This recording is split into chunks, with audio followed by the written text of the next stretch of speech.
we all approach church in different ways. Yeah. Some of us have to focus in some ways. Some of us need silence. I was talking to Ron about the types of music we like, or the types of music that make church meaningful. So how you approach church, it's different depending on who you are. So when you were a lot younger going to church, did you see church differently than you do now? Well, when I was really young, we didn't go to church. Okay. I forget exactly how old I was, but my parents basically had like this religious epiphany around the same time. And all of a sudden they were dragging us to church. And I was like, what is this church thing that you're making me go to? But I did immediately take to it because, first of all, I met some people there who I just was like, there's something special about them. They were so happy and so content in life. And I was like, what is their story? And then secondly, of course, there's a book, and I love books. So they pretty much sold me on book. I was like, oh, there's a book on all this church stuff? We're people of the book. I get to read a book? Wow, now you got my attention. But you're really creative. So do you think that creativity drew you to church a little bit too, as a way to express your creativity? Well, yes, in that I tend to think creatively. So like when I read a story like the Thomas story that was in the sermon, my brain automatically starts looking for patterns, and I start looking for filling in the blanks in the story, which I think the Bible really lends itself to intentionally. Because one of the classic things that happens in the Bible is you never get anyone's motivation. We're used to, when you read, having a motivation for a character's behavior. The Bible always leaves that out, because you're kind of supposed to fill it in yourself with your own motivations, I think. So Thomas is a great example, because you look at that and you could creatively fill that in with all sorts of motivations, and the story changes a little bit. So if Thomas's motivation for doubting was because he was worried that his buddies were playing a prank on him, right? Oh, I never thought about that. I mean, Thomas isn't mentioned a whole lot in most of the Gospels, so maybe he kind of was feeling a little bit of inadequacies, like his buddies were messing with him. That changes the story. If you look at the motivation more that he's hurt, that Jesus appeared to them and not him, that changes the motivation a little bit. Change. You got me thinking about the idea of change in church and everything. No, I like the connection that you make to a book, to creativity, to nice people, to a story, to the journey of exploring where that all comes together, and being able to use your own abilities and creativity to express that. So I like that.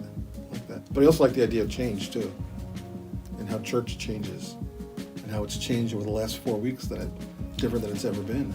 It's very different. You know, I'm hearing a lot from our members, things like that they're watching not just only your sermons, but sometimes sermons from other churches, sometimes 2 or 3 churches on a Sunday. Even my in-laws out in Ilion, New York, are watching your sermons as well as their pastor's sermons. My in-laws in Arizona are watching. And it's kind of cool that our services, not from an ego's point of view, although, it is kind of cool that way too, but our church services are going all over the place, and that's kind of fun. But church is going to be different when we come back, though, don't you think? Oh, for sure. I don't know exactly what it's going to look like, but based on what we're kind of hearing, whatever's going to happen when things start opening up again, it's probably going to be a slow roll. Yeah. And I don't know where churches are going to fall in that slow roll, especially considering that they tend to be big hot spots for the outbreaks. Oh, I know. We've seen a lot of that lately, haven't we? Yeah, a lot of the outbreaks have been traced back to churches. Or other religious organizations. It's not just Christians. Right. So I think one of the things that is going to have to change is how we interact with each other. Because I know a lot of folks in our church are huggers and handshakers and a lot of physical contact. But if we're going to have a slow roll to start church again, that's probably going to have to change. Yeah, we might have to come up with more unique ways to greet each other.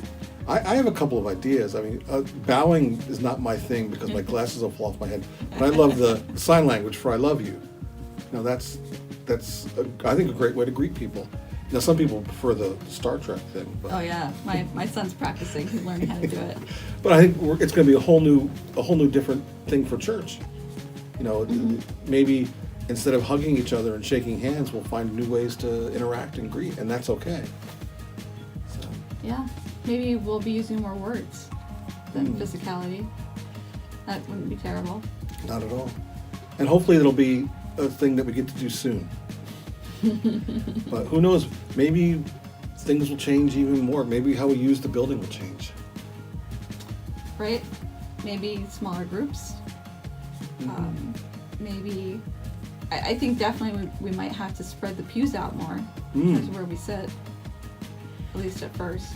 We have to get some paint out and paint circles on the pew. Oh no. Although in one church I attended, pastor was the biggest fear in the church was red Kool-Aid in the sanctuary. Maybe we'll have to bring some red Kool-Aid into the sanctuary and mark the spots where we can stand and sit. No, we won't do that, I promise. No. These are jokes, folks. Yes, it is Holy Sunday. You know, but the common denominator for me, and I think for you, is I just love the church. I love the people, the interaction we have. It's different now than it has been in the past. But we have a wonderful bunch of folks. I've spoken to a lot of folks on the phone.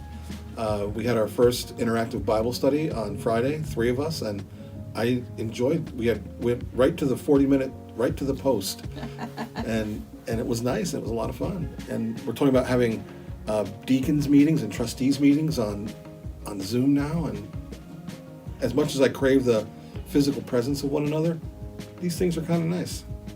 They are kind of nice, and I think in some ways even better than meeting in person, if that sounds crazy, because it takes more effort.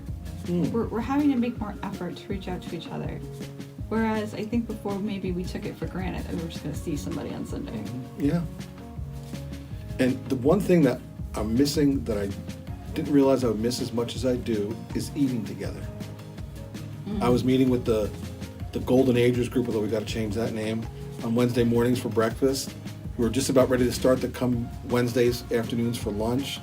We missed a couple men's breakfasts. We missed a couple times to eat together. And I really miss that. It's very Baptist of you. Well, I am a Baptist. So, cool. Thanks, Pastor Dave. Thank you, Cal. Next time we're facing the camera that way. Yeah, I wish I could flip it mid-stream, but I can't. Well,